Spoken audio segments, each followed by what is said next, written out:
Optimization of phase contrast microscopy. Simply explained. Do your phase contrast images look like this? Are they unevenly illuminated, not well focused, or run low contrast? This could be a misalignment of your microscope. Watch this video to learn how to easily correct Köhler illumination, align the annulus to the phase ring, and how your labware can influence the image quality. Let's start with the Köhler illumination in a brightfield setting.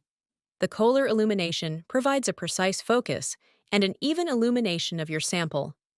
Bring the condenser turret to the position 0, H, or BF. Adjust the focus of your sample as precisely as possible using the focusing knob. Close the field diaphragm completely. Adjust the condenser height until the luminous field is focused. To center the luminous field, adjust the XY position using the condenser centering screws. Open the field diaphragm until the edges of the luminous field are out of view. Now remove one eyepiece and look directly into the open tube.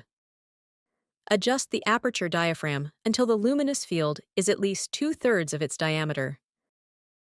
After precisely aligning Köhler illumination in brightfield microscopy, your sample should now be well focused and evenly illuminated.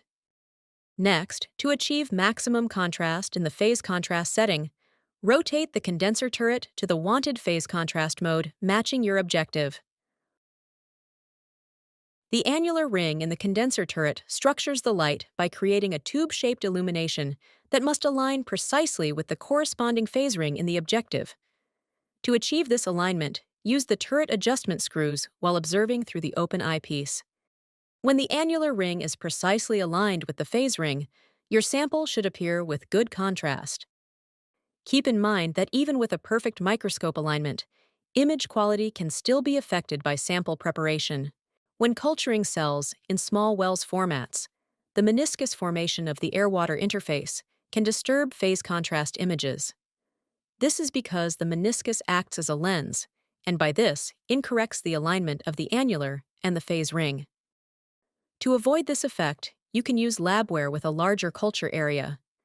Here, the meniscus is only visible directly at the edges, but not in the larger center. Or, you use slides, where the meniscus effect is geometrically impossible, such as the ibidi channel slides or the pH plus well. In summary, the substantial parts influencing your phase contrast images are a correct Köhler illumination, the alignment and matching of the annular ring to the phase ring in the objective, and using the right labware. If you find this video helpful, please give us a like and subscribe to the ibidi channel.